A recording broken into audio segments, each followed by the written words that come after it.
Welcome back. Today on the international news, West Africa is once again on the edge. Guinea-Bissau is under military control after the latest coup, and Benin is dealing with the aftermath of an attempted takeover.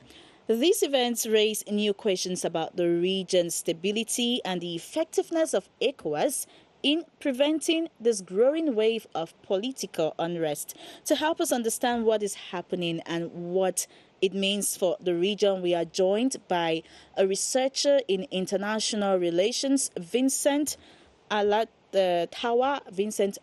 Hello, Vincent, and thank you for answering our call. Hello, Gladys. It's an honor for me. Now, given that Guinea-Bissau's military installed a transitional government immediately after ousting its president, suspending elections, closing borders, and dissolving the electoral process, how should we assess the legitimacy of this new regime? Is there any realistic pathway back to electoral democracy? A military regime is de facto constitutionally anti-democratic. Unlike some similar situations in Africa, the coup in Guinea-Bissau has been strongly criticized by both opposition parties and the vast majority of population who accuse Umaru Sissoco Embalo's regime of complicity. And as have been made known to the national and international community, the ongoing electoral process has been cancelled. The junta, led by General Horta Ntam, published a transition charter earlier this week, but it has not yet been adopted. This charter is supposed to guide the military's one-year period in power and prohibit junta leaders from standing in the next elections. However, there is no certainty surrounding this decision. In such situations, there are often two possibilities or two scenarios. The military authorities will probably extend the transition period and change the status of the military to civilian citizens, as the case of Gabon. So there's a kind of uncertainty. Let's talk about Benin. It has long been considered one of the more stable democracies in West Africa, yet a group of soldiers at the start of this week attempted a coup. What does this tell us about structural vulnerabilities in states often seen as peaceful or stable? Could this failure of stability be a warning sign for other countries in the region? It's true that Benin is considered as a model of political stability, but for observers of Beninese politics, I think signs of dissent had already been visible since the last presidential elections held in April 2021, when the opposition was virtually, silenced by the ruling party. However, it must be said that by limiting democracy to the organization of elections, many African countries are struggling to deal with other aspects of democracy, such as mass protest or the rise of a kind of populism, among the military authorities, as was the case recently in Madagascar. The warning signs for other countries in the region predate, what happened in Benin at the start of the week. The reasons behind coups are more or less similar in many cases: the weakening of opposition parties, power management or mismanagement of socio-economic crisis, or desire of certain head of state to amend the constitution. These are things that democracy is probably what challenged democracy in Africa in the recent years. Now, several West African countries are heading towards elections in 2026. Should citizens be worried about similar disruptions? How does this instability affect ordinary people, especially in border communities and regional stability in general?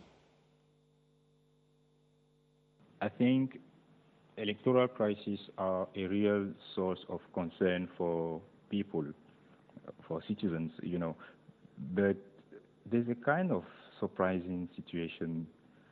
In several cases, the overthrow of regimes by the military has been welcomed by the citizens, as the case in Burkina Faso. But I think political instability is not in the interest of citizens. There is something that we have to notice in West Africa countries, where all countries where coups have been carried out are facing deep security crises linked to terrorism with actions of Boko Haram or ISWAP. Managing this crisis have shown involvement of several actors on the ground, like foreign countries. So this complex management of the issue of terrorism has become a kind of pretext for certain military authorities who criticize the responses to this crisis by the political leaders.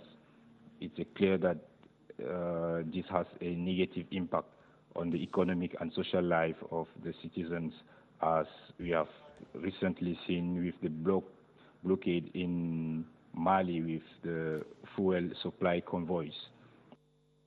I'd like for us to talk about the role of ECOWAS in restoring peace in the sub-region.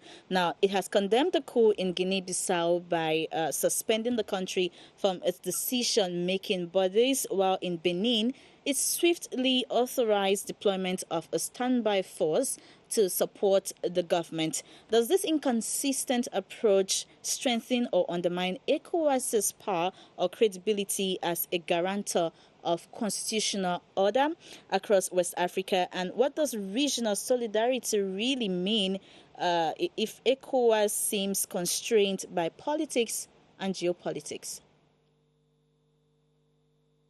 It's true that the cases of Benin and Guinea-Bissau are not completely similar, but ECOWAS has been facing challenges since the creation of a new military alliance organization by three Sahel countries, namely Burkina Faso, Mali, and Niger. This organization has seen its status as a model criticized because of its partial management of political crisis. I think this way of managing political crisis, have completely changed the way that ECOWAS is assessed by many observers. In the case of the deployment of the standby force, ECOWAS claims to be acting in accordance with its democracy charter. There has been strong involvement of the part of Nigeria's leadership. Yeah, we have to notice this leadership in managing the crisis in Guinea, also in Benin by Nigeria. Nigeria has offered political asylum to Guinean political opponent Fernando Diaz, and has also deployed military aid to Benin in aims to maintain republican order. But in reality, ECOWAS has a clear objective: is to prevent the expansion of the military alliance created by Mali, Niger, and Burkina Faso in the West African region. Thank you, Vincent Alatawa, researcher in international relations, for your insights. Do have a great one, and hope to talk to you soon. It was a great pleasure, Gladys. Thank you. Well, before we take a leave of you, a recap of our top stories.